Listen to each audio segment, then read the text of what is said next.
Hello friends, this is Ritu and welcome to study more knowledge.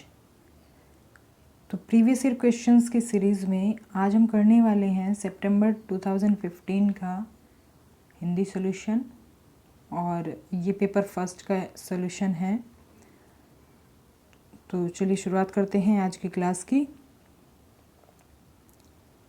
तो सबसे पहला paragraph based questions दिए हुए हैं।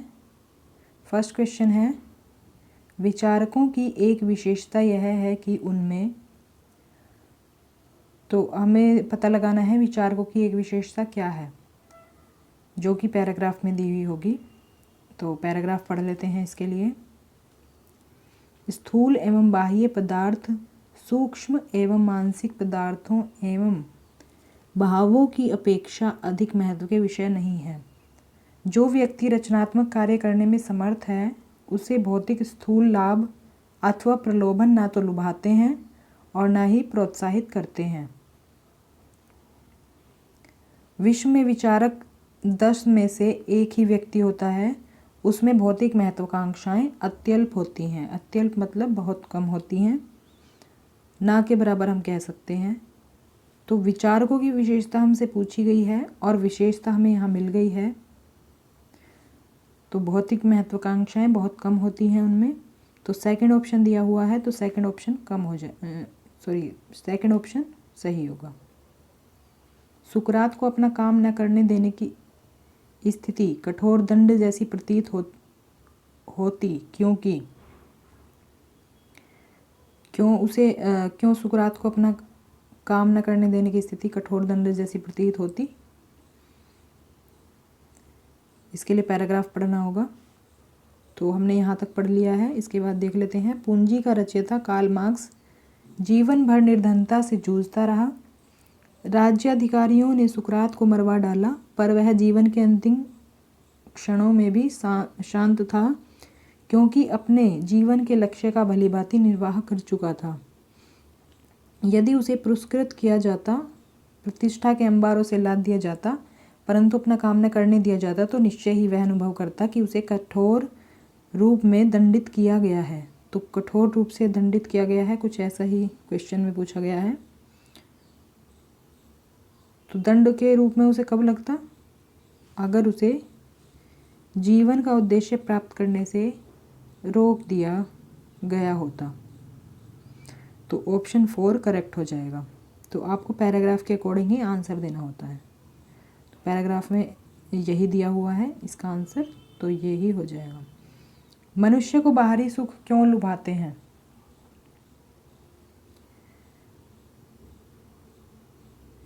तो यहाँ से पढ़ लेते हैं। ऐसे अनेक अवसर आते हैं जब हमें बाहरी सुख सुविधाएं आकर्षित करती हैं। वे अच्छे जीवन के लिए अनिवार्य लगने लगती हैं, किंतु महत्वपूर्ण यह है कि क्या हमने अपने जीवन का उद्देश्य प्राप्त कर लिया। तो किस लिए आकर्षित करती हैं सुख सुविधाएं? बाहरी सुख, तो ये होता है अच्छे जीवन के लिए। तो 4th ऑप्शन इसमें करेक्ट होगा। जो व्यक्ति रचनात्मक कार्य करने में समर्थ है, वाक्य में रेखांकित शब्द के स्थान पर कौन सा शब्द प्रयुक्त नहीं किया जा सकता? तो समर्थ का सीधे सीधे हमें समानार्थी बताने हैं, समान अर्थ वाले। तो समान अर्थ की अगर बात करें तो सामर्थ्यवान, क्षमतावान, सक्षम, ये तीनों समानार्थी हैं। इनका मतलब होगा क्षमता या सामर्थ्य किसी काम को करने का, तो ये समानार्थी हैं। ऑड आंसर होगा शक्तिशाली, तो यही आंसर हो जाएगा।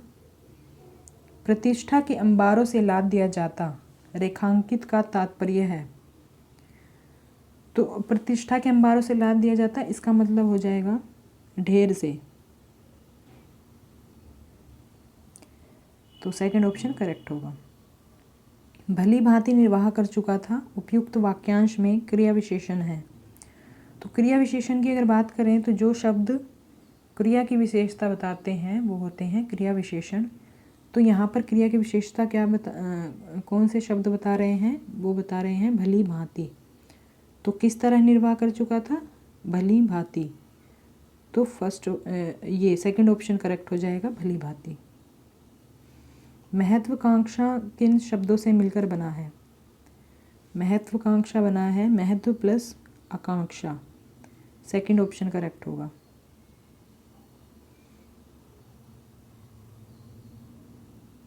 भौतिक लाभ किन्हें नहीं लुभाते?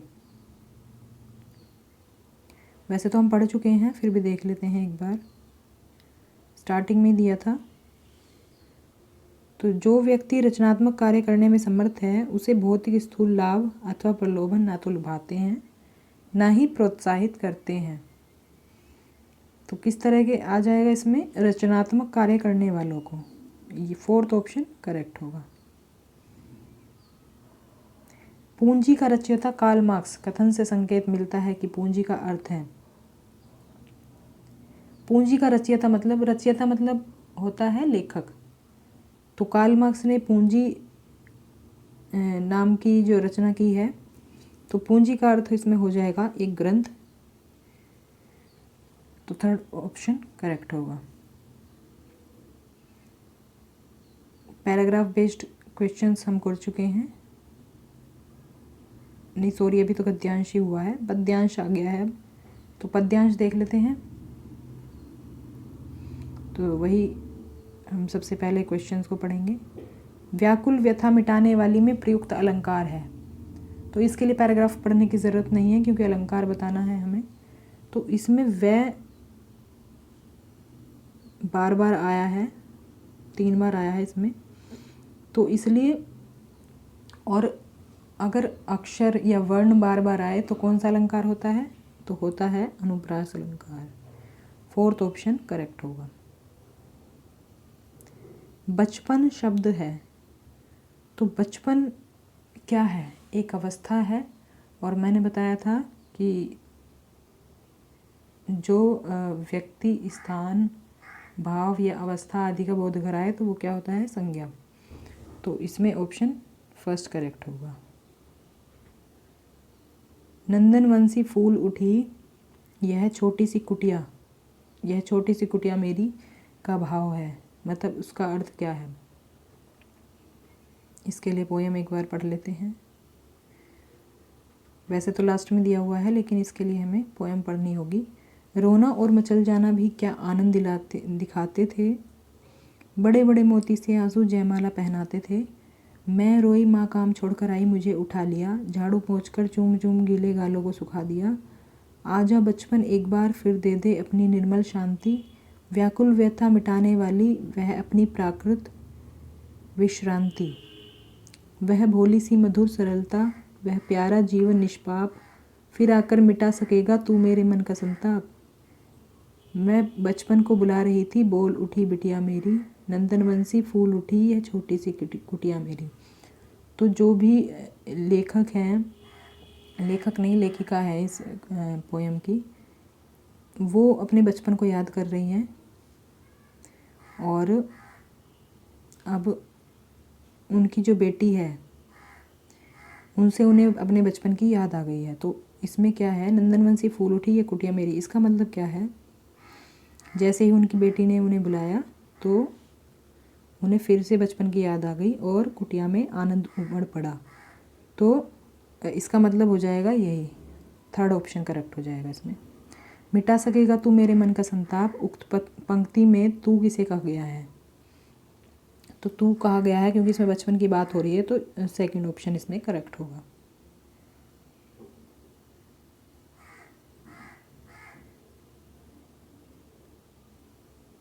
नेक्स्ट क्वेश्चन देख लेते हैं। कवित्री अपने बचपन को क्यों बुलाना चाहती है? तो कवित्री अपने बचपन को इसलिए बुलाना चाहती है क्योंकि बचपन के आनंद की याद में, क्योंकि उसे उस वक्त से ज़्यादा आनंद किसी चीज़ में नहीं मिलता, तो बचपन की याद में, बचपन के आनंद की याद में। तो थर्ड ऑप्शन करेक्ट होगा।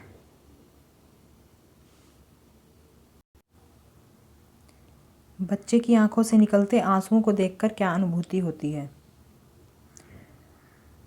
तो सबसे पहले इसमें दिया हुआ था, ये देखिए स्टार्टिंग में दिया हुआ है, बड़े बड़े मोती से आंसू जयमाला पहनाते थे। मैं रोई माँ काम छोड़कर आई मुझको उठा लिया, झाड़ पोंछ कर चूम चूम गीले गालों को सुखा दिया। तो इसका सीधा सा मतलब है कि बच्चे की आंखों से निकलते आंसू को देखकर प्यार की अनुभूति होती है, क्योंकि जब वो मोटे मोटे आंसू गिराते हैं तो इसका मतलब यही होगा, फोर्थ ऑप्शन। प्राथमिक स्तर पर बच्चों की भाषाई क्षमताओं का विकास करने का अर्थ है। तो ये पेडागोजी बेस्ड क्वेश्चंस आ गए हैं। तो प्राथमिक स्तर पर बच्चों की भाषाई क्षमताओं का विकास करने का क्या अर्थ है? तो इसमें होगा थर्ड ऑप्शन, भाषा प्रयोग की कुशलता पर अधिकार। तो जब भी भाषा की बात हो और आपको ऑप्शन में भाषा प्रयोग दिया हो तो भाषा प्रयोग सबसे प्रभावी ऑप्शन होगा, तो थर्ड ऑप्शन इसमें करेक्ट हो जाएगा। व्याकरण शिक्षण की आगमन विधि की विशेषता है। तो व्याकरण शिक्षण की आगमन विधि की विशेषता क्या है? पहले उदाहरण प्रस्तुत करना। तो आगमन विधि में सबसे पहले उदाहरण प्रस्तुत किए जाते हैं और उसके बाद नियम बताए जाते हैं। तो फर्स्ट ऑप्शन करेक्ट होगा।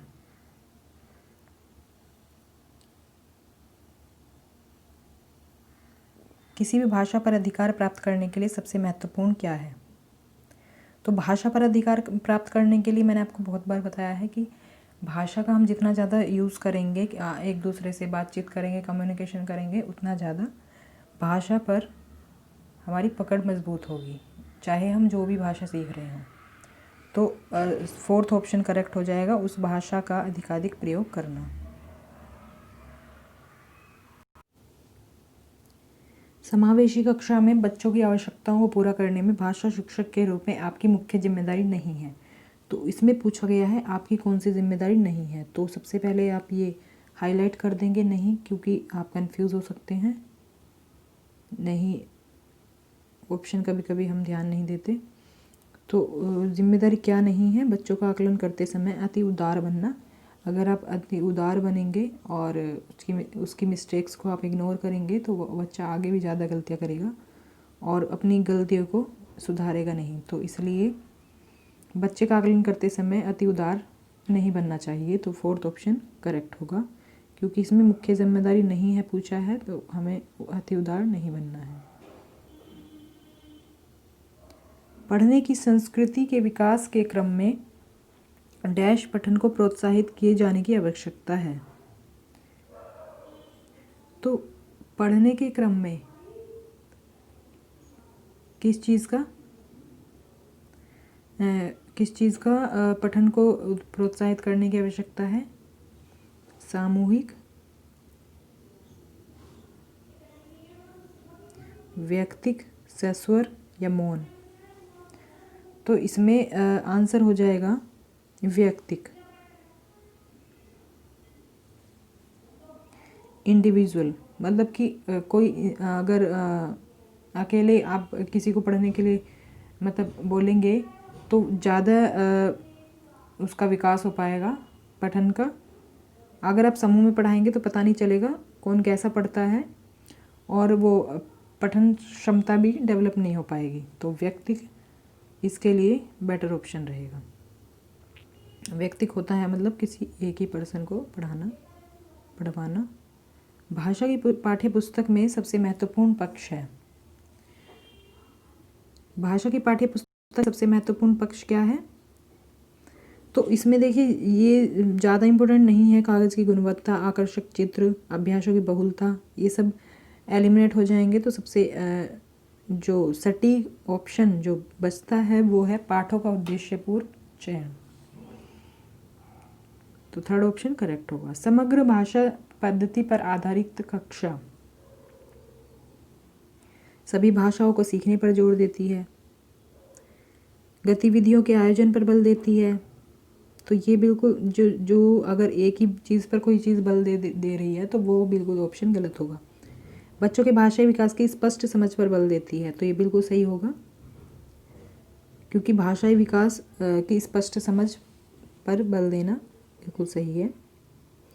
बाल साहित्य को पढ़कर सुनाने पर बल देती है। तो ये सिर्फ एक एक ऑप्शन के बारे में दिया हुआ है, लेकिन भाषाई विकास तो ओवरऑल डेवलपमेंट हो जाएगा भाषा से संबंधित। तो थर्ड ऑप्शन करेक्ट हो जाएगा। विद्यालय के बाहर का जीवन और वहाँ प्राप्त ज्ञान एवं अनुभव भाषा सीखने के लिए आवश्यक प्रेरणा देते हैं, क्योंकि इसमें देखिए सोचने की ज़रूरत नहीं है, इसमें हम सीधा सा आंसर क्या लगाएंगे, समृद्ध भाषिक परिवेश। क्योंकि अगर आपको ऑप्शन में ये मिलता है ना, तो फिर आपको कोई ऑप्शन देखने की ज़रूरत ही नहीं है, क्योंकि इसमें सारी चीज़ें इंक्लूड हो जाती हैं। समृद्ध भाषिक परिवेश मतलब उसे कम्युनिकेशन के बेहतर अवसर मिले, आसपास का माहौल ऐसा होगा जिसमें भाषा का डेवलपमेंट अच्छे से हो पाएगा। तो ये ऑप्शन हमारा करेक्ट हो जाएगा। पहली कक्षा में प्रवेश लेने से पहले आमतौर पर बच्चे तुतलाकर बोलते हैं, पठन लेखन में दक्ष होते हैं, स्व अभिव्यक्ति जानते हैं, भाषा के व्याकरणिक नियम जानते हैं। तो अगर बात की जाए व्याकरणिक नियम की, ये नहीं जानते हैं, तुतलाकर बोलते हैं ऐसा भी ज़रूरी नहीं है। पठन लेखन में दक्ष होते हैं ये भी ज़रूरी नहीं, क्योंकि वो पहली कक्षा के बच्चे हैं, छोटे हैं। तो वो सबसे इम्पोर्टेंट क्या जानते हैं, स्व अभिव्यक्ति जानते हैं, मतलब वो खुद को अभिव्यक्त करना जानते हैं, खुद को प्रेजेंट करना, मतलब अपनी बात कहना जानते हैं। तो इसका मतलब ये होता है कि अपनी बात वो कहना जानते हैं किसी को भी। तो थर्ड ऑप्शन इसमें बिल्कुल सही होगा।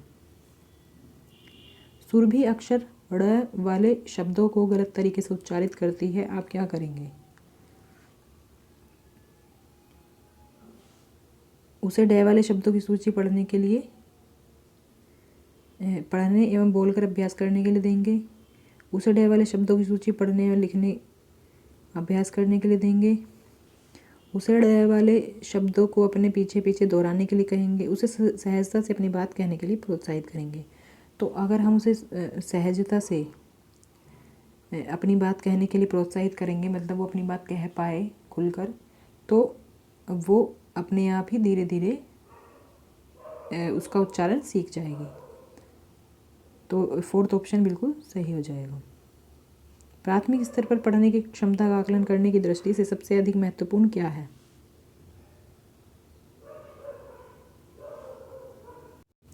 तो पढ़ने की जब भी बात आए, पढ़ने की क्षमता की, तो उसमें मोस्ट इम्पोर्टेंट आपको ऑप्शन देखने हैं, अर्थ का निर्माण हो, अर्थ ग्रहण हो, भाव ग्रहण हो, तो इस तरह के ऑप्शन करेक्ट होते हैं। तो फोर्थ ऑप्शन करेक्ट होगा, अर्थ का निर्माण। भाषा की कक्षा में कहानी सुनाने का मूल उद्देश्य है। तो क्या उद्देश्य है कहानी सुनाने का, बच्चों का मनोरंजन करना, बच्चों की कल्पना शक्ति का विकास करना। तो बिल्कुल सेकंड ऑप्शन बिल्कुल करेक्ट हो जाएगा, बच्चों की कल्पना शक्ति का विकास करना, क्योंकि कहानी सुनेंगे तो वो कल्पनाशील बनेंगे, कुछ खुद भी इमेजिन करेंगे कि कैसे क्या चीज़ें होती हैं। तो बिल्कुल सेकंड ऑप्शन बिल्कुल सही हो जाएगा। प्राथमिक कक्षाओं में बच्चे बहुत कुछ लेकर विद्यालय आते हैं, जैसे अपनी डैश, अपने अनुभव, दुनिया को देखने का अपना दृष्टिकोण आदि। तो सब प्राथमिक स्तर पर बच्चे क्या लेकर आएंगे, सबसे इम्पोर्टेंट चीज़ है भाषा। तो अपनी एक उनकी लैंग्वेज होगी, मदर टंग होगी, जो भी वो बोलते हैं। तो इसका इम्पोर्टेंट जो अप्रोप्रिएट ऑप्शन होगा वो होगा भाषा। बच्चों की मौखिक अभिव्यक्ति के विकास का अर्थ यह नहीं है। तो मौखिक अभिव्यक्ति के विकास का अर्थ क्या नहीं है पूछा है। तो इसमें होगा थर्ड ऑप्शन, कहानी सुनकर शब्दशः दोहराना। तो ये एक तरह से रट्टे मारने पर जोर देता है, क्योंकि जो कहानी सुनते हैं बच्चे, उनको बिल्कुल एज इट इज़ लिखना, तो ये रट्टे मारने जैसा ही हो जाता है। तो ये बिल्कुल सही होगा इसके लिए, क्योंकि इसमें हमें नहीं पूछा है। तो मौखिक अभिव्यक्ति का क्या नहीं होगा विकास, किस तरह से विकास नहीं होगा। तो कहानी सुनकर अगर हम एज इट इज़ दोहराने के लिए बोल दें, तो इससे उनका विकास नहीं होगा मौखिक अभिव्यक्ति का।